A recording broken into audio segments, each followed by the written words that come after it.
Halo semuanya, selamat datang di Ruang Ekspresi Riani Danesa. Hari ini aku mau bercerita tentang aku dan nilai diriku. Hari ini kalau aku ditanya siapa kamu, ya mungkin aku akan jawab, aku adalah perempuan yang sedang belajar kembali ke pusat diriku sendiri. Dan aku adalah pribadi yang lebih berani sekarang, lebih percaya diri. Sebab bertahun-tahun dulu waktu aku kecil, aku hidup dengan pola takut bersuara, takut salah, takut ganggu orang lain, takut untuk mengatakan apa yang aku mau. Tapi hari ini aku adalah versi diriku yang lebih berani untuk berekspresi. Aku jauh lebih sadar dan aku tidak perlu lagi sembunyi-sembunyi ataupun takut mengatakan apa yang memang seharusnya aku katakan.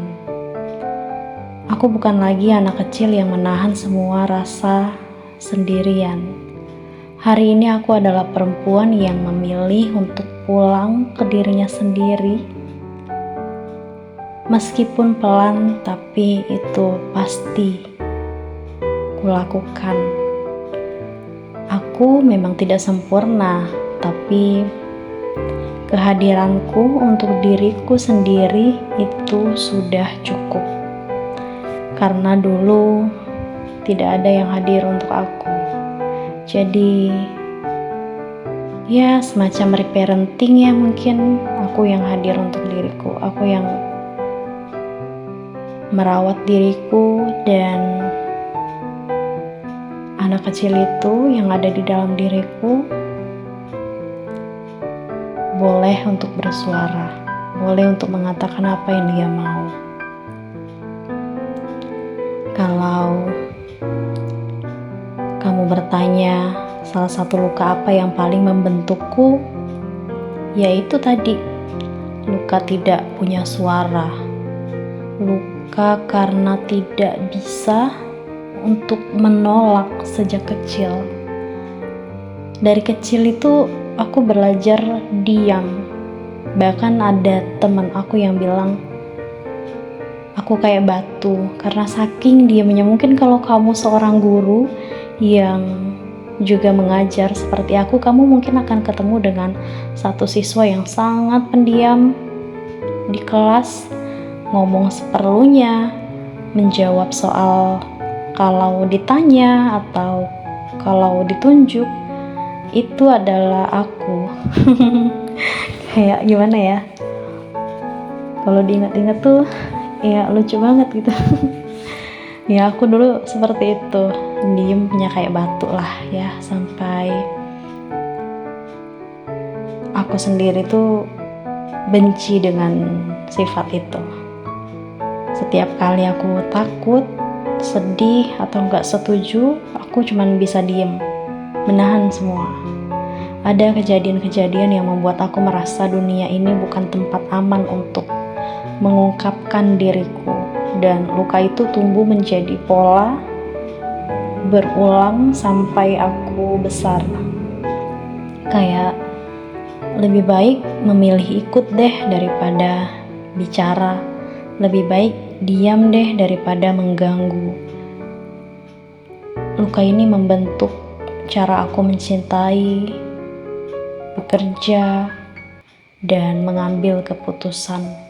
Aku suka merasa tidak punya hak untuk minta sesuatu, dan luka itu membuatku kecil bahkan saat tubuhku tumbuh besar. Jadi sesuatu yang aku kecewa, aku marah, aku pendam, itu terpolanya suatu kali bisa meledak. Dan ya aku diam itu bukan karena memang mau diam, tapi karena memang kayak dari kecil itu sering dilarang-larang untuk mengekspresikan diri, sering diancam ya, karena pendidikan ala-ala VOC gitulah ya, jarang didengar gitu, dianggap remeh, sehingga sangat menutup diri dan mudah sekali terluka gitu, mudah tersinggung. Dan dari luka itu lahir nilai-nilai di dalam diriku yang paling penting, yaitu kepekaan. Aku jadi lebih peka dengan orang lain, dan kemudian empati yang dalam. Nah, ini yang aku rasakan gitu ya. Jadi karena pernah mengalami itu, jadi aku kayak mudah merasakan apa yang dia rasakan, orang lain rasakan gitu, yang bercerita ke aku, sehingganya banyak yang nyaman untuk curhat sama aku. Kemudian keberanian bertahap sih di dalam diri aku, dan itu walaupun pelan tapi kuat. Aku punya intensi baik dalam mengambil keputusan. Aku juga belajar untuk mendengarkan dulu sebelum aku berbicara atau merespon. Dan nilai diriku adalah kelembutan yang dewasa. Luka itu mengajariku batas, keberanian, dan sebuah prinsip bahwa tidak semua orang harus aku selamatkan, tapi aku harus bisa menyelamatkan diriku sendiri. Tidak semua orang bisa aku jadikan sandaran, tapi aku harus bisa menjadi sandaran bagi diriku sendiri. Nilai diriku lahir dari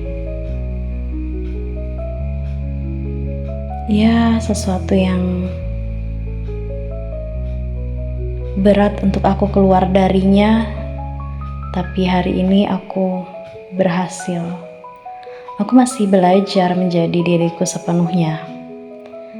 Dan hari ini aku memilih untuk muncul apa adanya, tanpa menutupi bagian yang pernah rapuh. Kalau dulu aku mau sharing cerita yang seperti ini, tentang hal yang pernah aku lewati dan menyakitkan, itu aku benar-benar gak berani, apalagi diposting kayak gini kan. Tapi hari ini aku benar-benar muncul. Aku jujur tentang siapa aku, dan ini aku jadikan sebagai cara untuk aku mengenalkan kepada diriku bahwa dunia aman. Oke, teman-teman semuanya, mungkin sampai sini dulu ceritanya karena sudah kepanjangan, lebih dari waktu yang dijadwalkan atau direncanakan. Semoga bisa kalian ambil manfaatnya dan bisa inspirasi kamu. Oke, bye-bye.